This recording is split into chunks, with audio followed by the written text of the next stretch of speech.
Video देखने वालों आप सभी को जय हिंद। स्वागत है एक बार फिर से आपका पशुपालन विभाग यानी एनिमल हस्बेंड्री के पार्ट नंबर 8 में, जिसमें हम डिस्कस करेंगे आज एपीकल्चर के बारे में यानी कि मधुमक्खी पालन के बारे में। आपने डायग्राम में देख लिया होगा। मधुमक्खी पालन से एपीकल्चर से रिलेटेड जो भी एग्ज़ाम में क्वेश्चन बनते हैं और इससे रिलेटेड जो भी फैक्ट होते हैं उस इस वीडियो में डिस्कस करेंगे। और हम डिस्कस करेंगे कितनी टाइप की स्पीसीज़ इंडिया में पाई जाती हैं हनी बी की, और इसकी लाइफ साइकिल क्या रहती है, और क्वीन हनी बी क्या होती है, ड्रोन हनी बी क्या होती है और वर्कर हनी बी क्या होती है, इन सभी पे डिस्कस करेंगे। बने रहिए। इससे पहले कई सारे पार्ट बना चुके हैं, 8 पार्ट बना चुका हूँ। उसमें हमने डिफरेंट एनिमल्स के बारे में, काऊ, गोट, सिप, बफेलो, इन सभी के बारे में डिस्कस किया है। नीचे लिंक दे दूंगा, वहाँ से आप देख सकते हैं। या प्लेलिस्ट में जाके वहाँ पे एनिमल हस्बेंड्री का एक प्लेलिस्ट बना हुआ है, वहाँ से आप देख सकते हैं। चलिए स्टार्ट करते हैं आज का वीडियो। बातें कम काम ज़्यादा। तो चलिए स्टार्ट करते हैं एनिमल हस्बेंड्री के पार्ट नंबर 9 को, जिसमें हम डिस्कस करेंगे आज एपीकल्चर को। ठीक है, लिखा नहीं यहाँ पे 9 समझ लेना, मधुमक्खी पालन को। इन नोट्स का पीडीएफ आपको नीचे टेलीग्राम चैनल से मिल जाएगा, वहाँ से डाउनलोड कर लें, या फिर व्हाट्सएप ग्रुप का भी लिंक नीचे दिया है, वहाँ से भी आप इसको डाउनलोड कर सकते हैं। दोस्तों, मधुमक्खी पालन का इतिहास बहुत पुराना है पूरे विश्व में। ठीक है, जो यूरोप की कंट्रीज़ है वहाँ पे मधुमक्खी पालन बहुत ज़्यादा किया जाता है। एपीकल्चर वहाँ पे बहुत ही फलता फूलता है। अगर मैं बात करूँ, जैसे हम हर पार्ट में करते हैं, मधु होता क्या है, तो शहद तथा वैक्स के लिए यानी शहद और मोम के लिए हम जो है मधुमक्खियों को, हनी बीज को पालते हैं, और इसी को हम क्या बोलते हैं, एपीकल्चर बोलते हैं। तो एपीकल्चर क्या होता है, मधुमक्खी का पालन किसके लिए, हनी के लिए यानी शहद के लिए, और वैक्स यानी मोम के लिए। जब हम मधुमक्खी को पालते हैं तो इसी को हम क्या बोलते हैं, एपीकल्चर बोलते हैं। ठीक है, एग्जाम में कई बार डायरेक्ट क्वेश्चन पूछ लेता है कि एपीकल्चर क्या होता है। तो एपीकल्चर क्या होता है, मधुमक्खी पालन को एपीकल्चर बोलते हैं, जबकि सेरीकल्चर किसको बोलते हैं, रेशम कीट के पालन को हम क्या बोलते हैं, सेरीकल्चर बोलते हैं। आगे बात करूँ मैं जूलॉजिकल नेम की, देखिए जो हनी बी होता है, मधुमक्खी होती है, उससे कई सारी स्पीसीज़ पाई जाती हैं इंडिया में और पूरे वर्ल्ड में। तो यहाँ पे जो पर्टिकुलर मैं बात करूँगा वो बात करूँगा द इंडियन हनी बी की। इसका जूलॉजिकल नेम है एपिस इंडिका। क्या है, एपिस जो है जीनस है, और इंडिका यहाँ पे स्पीसीज से है। तो इंडिका मतलब यहाँ पे इंडिया से है। इसे द इंडियन हनी बी भी बोलते हैं, क्योंकि ये जो स्पीसीज है मधुमक्खी की, ये खासकर जो है इंडिया में ही ज़्यादातर पाई जाती है। तो आपको याद रखना है कि द इंडियन हनी बी किसको बोला जाता है, एपिस इंडिका को इंडियन हनी बी के नाम से जाना जाता है, क्योंकि ये मधुमक्खी इंडिया में बहुत ज़्यादा पाई जाती है। अगर मैं बात करूं इंडिया में कौन कौन सी स्पीसीज़ पाई जाती हैं, तो Indian species of honey bee, तो भारत में अगर मैं बात करूं तो भारत में मधुमक्खी की कई सारी स्पीसीज़ पाई जाती हैं। उनमें से 3 बहुत ही फेमस हम यहाँ पे जिक्र भी करेंगे। एक है एपिस इंडिका, जो मैंने ऊपर बताया था, द इंडियन हनी बी बोलते हैं इसको, इंडियन हनी बी बोलते हैं क्योंकि इंडिया में ज़्यादा पाई जाती है। दूसरा है एपिस डॉर्सेटा, यानी इसे द रॉक बी भी बोलते हैं, आपको याद रखना है। और तीसरी है एपिस फ्लोरा या फिर द लिटिल बी भी बोलते हैं इसको। तो याद रखना है, पहला है एपिस इंडिका, इसे इंडियन हनी बी बोलते हैं। दूसरा है एपिस डॉर्सेटा, इसे रॉक बी भी बोलते हैं क्योंकि ये पहाड़ों चट्टानों में ज़्यादा मिलती हैं। और तीसरी है एपिस फ्लोरा, इसे लिटिल बी भी कहा जाता है क्योंकि ये साइज़ में क्या होती है, सबसे छोटी होती है। ठीक है, आगे सबसे बारी बारी से सब पे डिस्कस करेंगे। सबसे पहले बात करते हैं एपिस इंडिका के बारे में।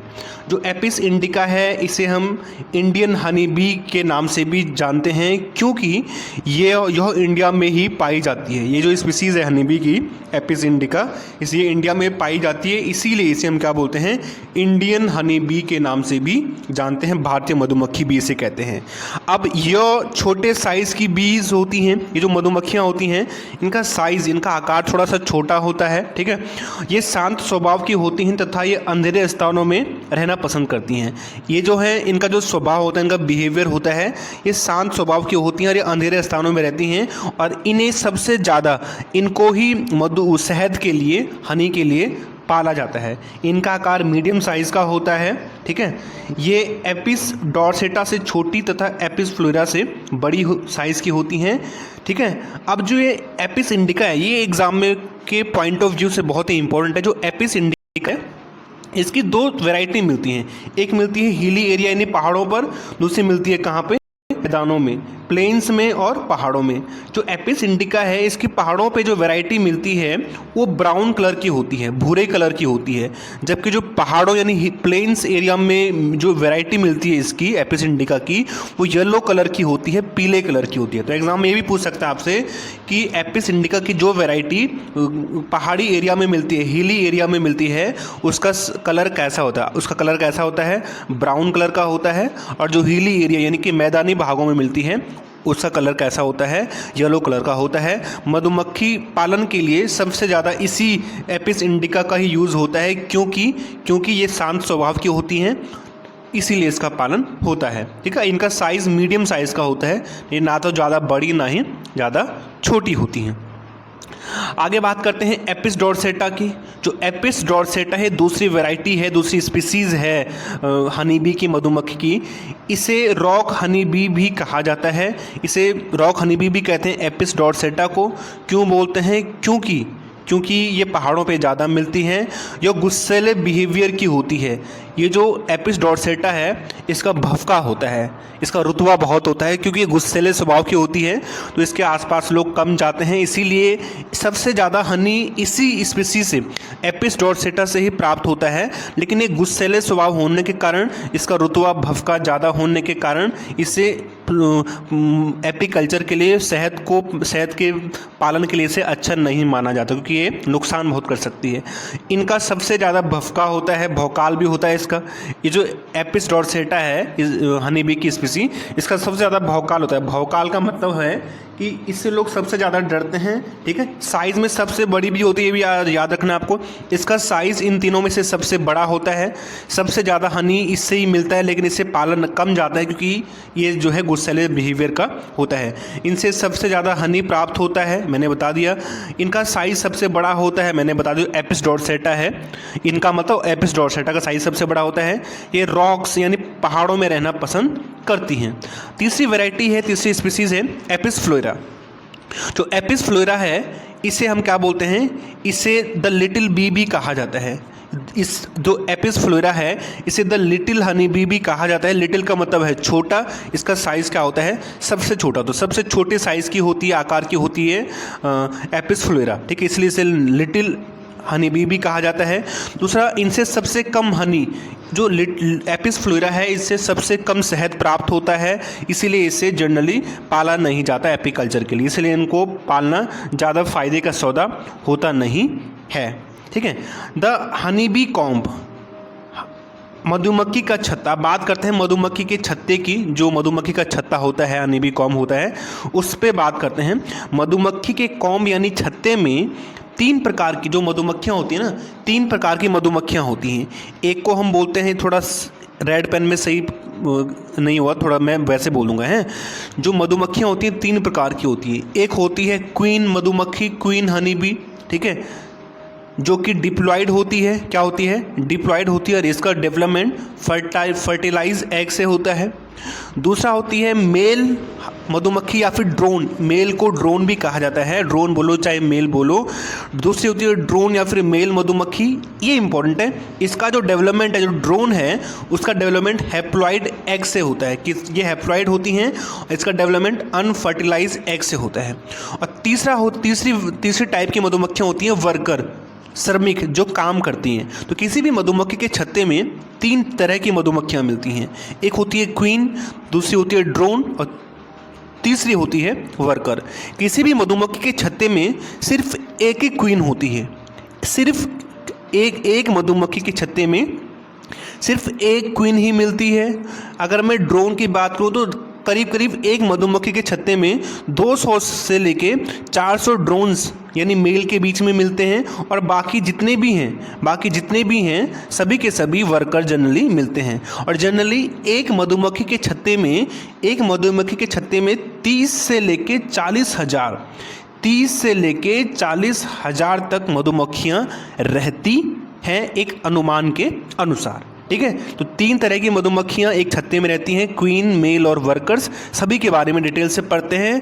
सबसे पहले बात करते हैं क्वीन बी की, रानी मक्खी की। इसे रानी मक्खी भी बोलते हैं। इनका डेवलपमेंट बहुत ही इंपॉर्टेंट है, यही आपको सीखना है।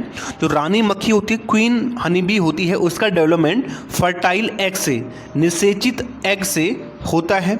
जो क्वीन बी होती है, जो रानी मक्खी होती है, वो डिप्लॉयड होती है। वो क्या होती है? 2n होती है, वो डिप्लॉयड होती है। ठीक है। तीसरा, ये भोजन के रूप में, बहुत इंपॉर्टेंट, जो रानी मक्खी होती है ये भोजन के रूप में रॉयल जेली या फिर जिसे शाही जेली बोलते हैं उस वो खाती है। अब क्या होता है शाही जेली, रॉयल जेली? जो रॉयल जेली होती है, जब नेक्टर तथा शहद में, नेक्टर आपको पता है ना, नेक्टर वो होते हैं जो मधुमक्खियाँ जो फूलों से जो रस चूस के लाती हैं, जो रस जो जूस होता है फूलों का, उसको ही नेक्टर कहा जाता है। तो रॉयल जेली क्या होती है? जब नेक्टर तथा हनी में, शहद में सलाइवा मिला दिया जाता है तो इसे रॉयल जेली कहा जाता है।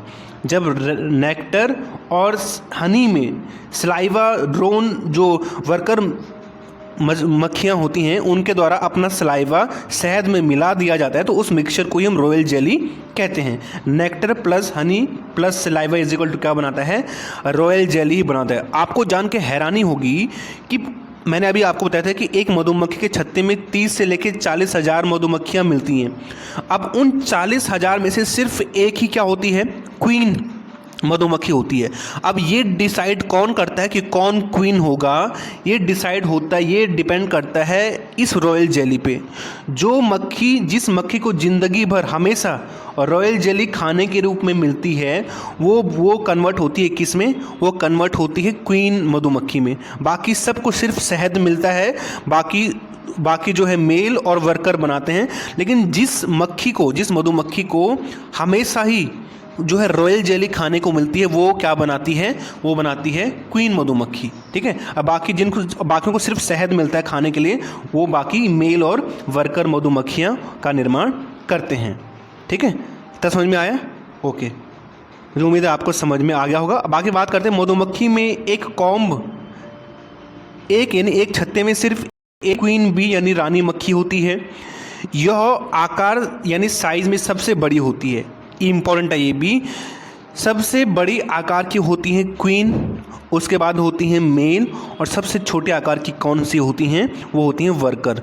जो श्रमिक मक्खियाँ होती हैं वर्कर, उनका साइज़ छोटा इसलिए होता है क्योंकि उनका काम होता है शहद लाना। तो शहद लाने के लिए फूलों के अंदर तक घुसना पड़ता है उनको। आपने देखा होगा ना, शहद के लिए जब मक्खियाँ, जो मधुमक्खियाँ होती हैं, वो फूल के अंदर, फ्लावर के अंदर तक चली जाती हैं। तो अंदर तक जाती है तो उनका साइज़ जितना छोटा होगा वो फ्लावर यानी फूल के उतने अंदर तक जाएंगी, इसलिए उनका साइज़ सबसे छोटा होता है क्योंकि उनका काम कुछ वैसे ही है। और रानी मक्खी का साइज़ सबसे बड़ा होता है। ये लंबी होती हैं, सबसे बड़ी रानी मक्खी होती हैं साइज़ में। उसके बाद मेल होती हैं, ड्रोन होती हैं। उसके बाद कौन सी होती हैं? वर्कर होती हैं। कई बार एग्जाम में ये भी आता है कि सबसे बड़ी मक्खी कौन सी होती है? रानी, वर्कर या फिर मेल। आपका आंसर क्या होगा? रानी मक्खी होती है। ठीक है। इसके बाद क्वीन बी यानी रानी मक्खी पर डे, अगर मैं अंडे देने की बात करूँ, रानी मक्खी का मेन काम होता है अंडा देना। क्या इसका मेन काम होता है? अंडे ले करना, अंडे देना, बस यही काम है इसका। बाकी इसका और कुछ काम नहीं है। बाकी पड़े पड़े खाती है निठल्ली बैठ के। ठीक है, इसका काम सिर्फ इतना ही है बस। देखो, जो हनी बी होती है, जो क्वीन बी है, जो रानी मक्खी है, वो एक दिन में करीब 2000 अंडे देती है। कितने? अंदाज़ा लगा रहा हूँ मैं, मतलब ऐसा एवरेज है कि अब किसी बुक में हो सकता है 2100-2200 भी लिखा हो, तो 2000 से लेकर 3000 अंडे के बीच में ये देती है एक दिन में। अगर मैं पूरे जीवन काल की बात करूँ, अगर मैं एक रानी मक्खी के पूरे जीवन काल की बात करूँ, तो ये एक टाइम में, एक अपने पूरी लाइफ में 15 लाख अंडे, कितने? 15 लाख अंडे ये देती है अपने पूरे जीवन काल में। अब आप मुझे कमेंट करेंगे, मैं आपका वेट करूंगा। आज मैं आपको ज़्यादा होमवर्क नहीं दूंगा। आप मुझे कमेंट करेंगे कि जो मधुमक्खी, जो हनी बी है, उसका जो लाइफ पीरियड है, जो क्वीन का बोल रहा हूँ मैं। ठीक है, क्वीन का लाइफ पीरियड कितने दिन का होता है, कितने साल, कितने महीने का होता है? आप मुझे कमेंट कीजिए। ठीक है। नेक्स्ट बात करें कि रानी मक्खी का बनना इस बात पर निर्भर करता है कि इसको कितने समय तक रॉयल जेली मिलती है। अभी मैंने बताया था आपको, किसी भी छत्ते में रानी मक्खी इस बात पर डिपेंड करती है कि उसको रॉयल जेली खाने को कितने दिन तक मिल रही है। जिसको ज़िंदगी भर रॉयल जेली खाने को मिलती है वो रानी मक्खी बनती है, बाकियों को नहीं मिलती। ठीक है। स्टार्टिंग के 2 दिन होते हैं, उन 2 दिनों में सभी मक्खियों को रॉयल जेली ही खाने को मिलती है। लेकिन 2 दिन के बाद जो रानी मक्खी होती है उसको सिर्फ रॉयल जेली खाने को मिलती है। बाकी जो वर्कर और मेल होते हैं उनको क्या मिलती हैं उनको मिलती है क्या, उनको सिर्फ शहद खाने को मिलता है। ओके, अब बात करूँ मेल ड्रोन, मेल की या फिर ड्रोन की या फिर की। जो ड्रोन होते हैं, ड्रोन मक्खियों का डेवलपमेंट, ड्रोन हनीबी का डेवलपमेंट बहुत ही इंपॉर्टेंट अनफर्टिलाइज एग यानी अनिषेचित अंडों से होता है। ये इंपॉर्टेंट है, एग्जाम में कई बार पूछता है कि किसका डेवलपमेंट अनफर्टिलाइज एग से होता है। तो आपका आंसर क्या होगा, जो ड्रोन होती हैं, जो मेल होती हैं, मेल मक्खियाँ, उनका डेवलपमेंट किससे होता है, अनफर्टिलाइज एग से होता है। और बहुत ही इंपॉर्टेंट, इनका साइज छोटा होता है और ये हैप्लॉइड भी होती है। यहाँ पर लिखा नहीं होगा सर, हाँ लिखा है। जो मेल ड्रोन होती हैं, यहाँ पे देखिए, जो मेल ड्रोन होती हैं वो क्या होती हैं, हैप्लॉइड होती हैं, यानी कि जो क्वीन में जितने क्रोमोसोम होंगे, एग्जांपल के लिए क्वीन में मान लो 20 क्रोमोसोम हैं, तो जो मेल होगा, मेल में 10 ही क्रोमोसोम होंगे क्योंकि हैप्लॉइड है। अगर इसमें 2n होंगे तो इसमें कितने होंगे, सिर्फ n ही होंगे, याद रखें इस बात को। इनका साइज़ क्वीन से बड़ा होता है, जो मेल ड्रोन होती है मैंने बताया था, इनका साइज़ क्वीन से बड़ा होता है, ठीक है, लेकिन जो वर्कर होती हैं उनसे, सॉरी, क्वीन का साइज़ क्वीन से छोटा होता है, सॉरी क्वीन से क्या होता है, छोटा होता है। मेल बीज का जीवन काल बहुत कम होता है, क्यों होता है, बहुत ही इंपॉर्टेंट। अब पहले मैं आपको उनका काम बताता हूँ। मेल या ड्रोन का मेन काम होता है फर्टिलाइजेशन करना, बस कपलिंग करना, मैथून करना, क्या करना, फर्टिलाइजेशन करना बस। जैसे ही ये फर्टिलाइजेशन करते हैं, मेल और फीमेल आपस में कपलिंग करते हैं, मिलते हैं, तुरंत उसके बाद ये मर जाते हैं। होता ये है, ये जानकर आपको हैरानी होगी, जो मधुमक्खियाँ होती हैं वो हवा में रिप्रोडक्शन करती हैं, हवा में कपलिंग करती हैं, मैथून करती हैं। होता ये है कि जब इनके रिप्रोडक्शन का टाइम आता है, जब रिप्रोडक्शन का टाइम आता है तो रानी मक्खी और जो मेल होता है वो हवा में उड़ने लगते हैं। हवा में उड़ते उड़ते ये एक दूसरे के पास में आते हैं और एक दूसरे कपलिंग करते हैं, मैथून करते हैं। और होता ये है, उसके बाद ये दोनों नीचे गिर जाते हैं। नीचे गिरने के बाद इस मेल की तो डेथ हो जाती है, लेकिन क्वीन मधुमक्खी फिर से अपने छत्ते में चली जाती है, ठीक है। इसलिए रिप्रोडक्शन के तुरंत बाद मेल की क्या हो जाती है, डेथ हो जाती है। अब सवाल उठता है कि डेथ क्यों होती है, क्यों इसकी मृत्यु होती है।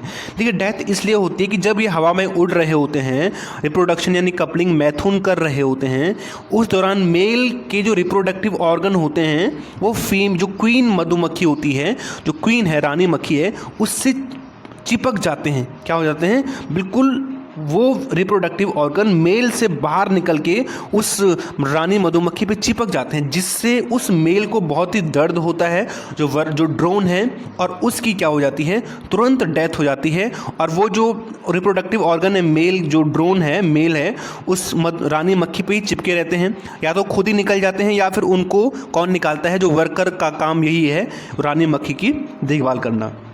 रिप्रोडक्शन के तुरंत बाद इनकी, यानी जो मेल होते हैं, जो ड्रोन है, उनकी डेथ हो जाती है। क्यों होती है डेथ, अभी मैंने बताया, कपलिंग के दौरान मेल बी के रिप्रोडक्टिव जो ऑर्गन क्वीन मक्खी की से चिपक जाते हैं, ठीक है।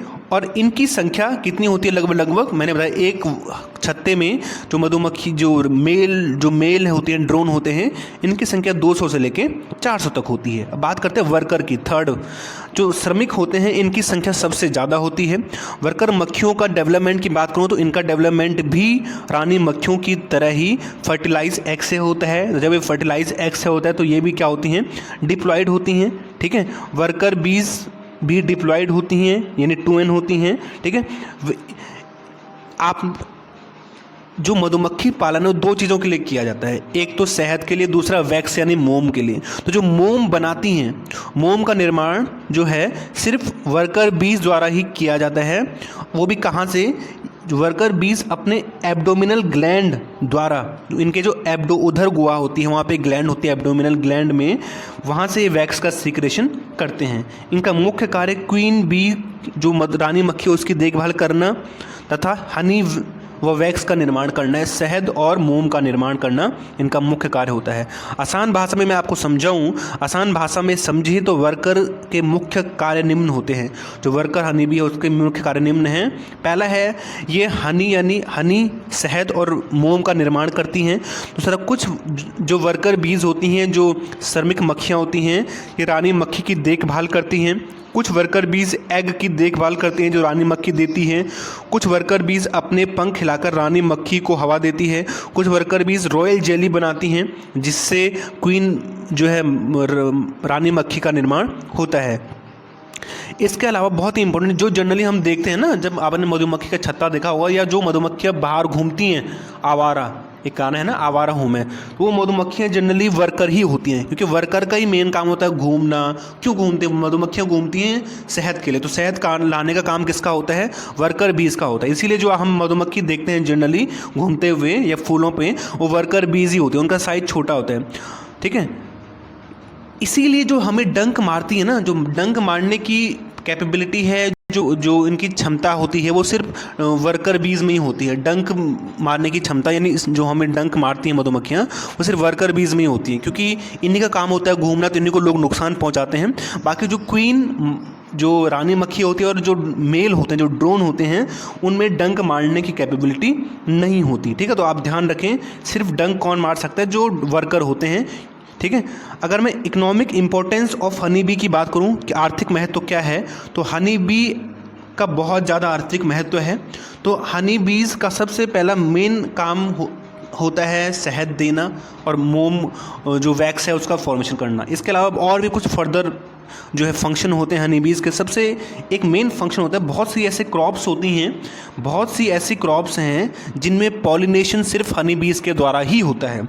हनी बीज helps in many honeybees help in pollination in many plants. सही नहीं लिखा है यहाँ पे।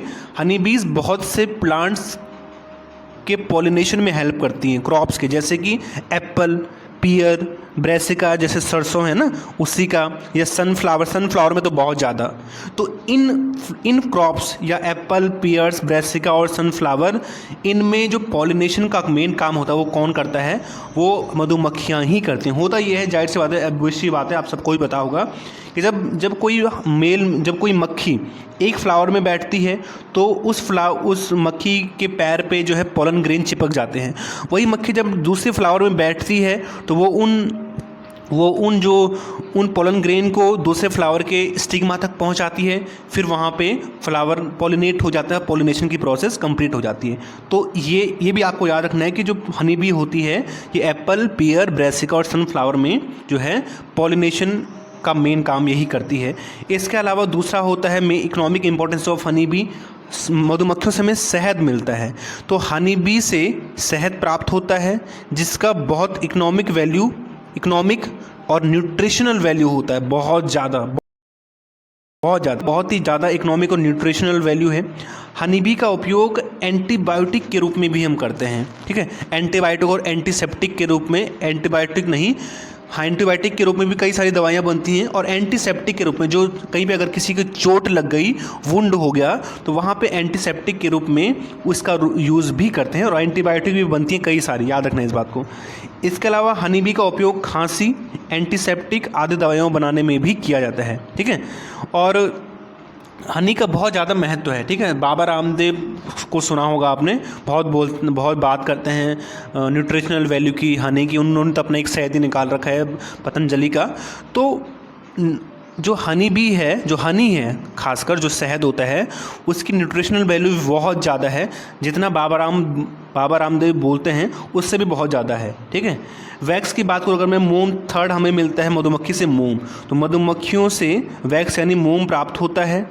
इसका उपयोग कॉस्मेटिक इंडस्ट्री में, जो वैक्स होता है इसका कॉस्मेटिक इंडस्ट्री में बहुत ज़्यादा यूज़ होता है। इसके अलावा भी और भी वाइड रेंज में इसका यूज़ होता है, लेकिन कॉस्मेटिक इंडस्ट्री में बहुत सारा यूज़ होता है इसका। वैक्स का निर्माण केवल जो है वैक्स जो है केवल वर्कर्स बीज के द्वारा, अपनी एब्डोमिनल ग्लैंड के द्वारा बनाया जाता है। और अब हम हमेशा की तरह बात करते हैं किसकी? स्वबाद की डैश। आप बताएं क्या होता है, जिसमें हम हमेशा बात करते हैं लास्ट में किसकी? स्वबाद की डैश। आप बताओ, अगर आपको इच्छा है कमेंट करने की तो कर सकते हैं, वरना ज़बरदस्ती नहीं है। स्वबाद की एक बात में फर्स्ट है कि मधुमक्खी पालन को एपीकल्चर कहते हैं, सबको पता है, बच्चे को पता है, अब तो आपको भी पता चल गया होगा। दूसरा, मधुमक्खी को हनी बी व वैक्स के लिए पाला जाता है, ठीक है।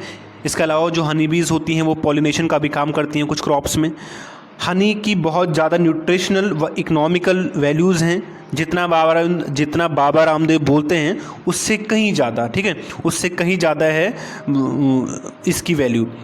मधुमक्खियों के छत्ते में तीन प्रकार की मक्खियाँ होती हैं, अभी मैंने बताया था। एक होती है क्वीन जो डिप्लॉयड होती हैं, इनका फॉर्मेशन डेवलपमेंट फर्टिलाइज एग से होता है। दूसरी होती हैं मेल या ड्रोन, ये हैप्लॉयड होती हैं, इनका डेवलपमेंट अनफर्टिलाइज एग से होता है।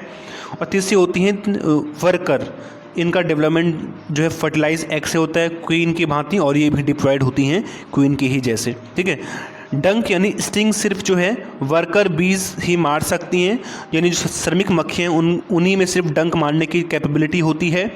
मेल ड्रोन रिप्रोडक्शन के तुरंत बाद, मेल या फिर ड्रोन जो मेल मक्खियाँ होती हैं वो रिप्रोडक्शन के तुरंत बाद जो है उनकी डेथ हो जाती है।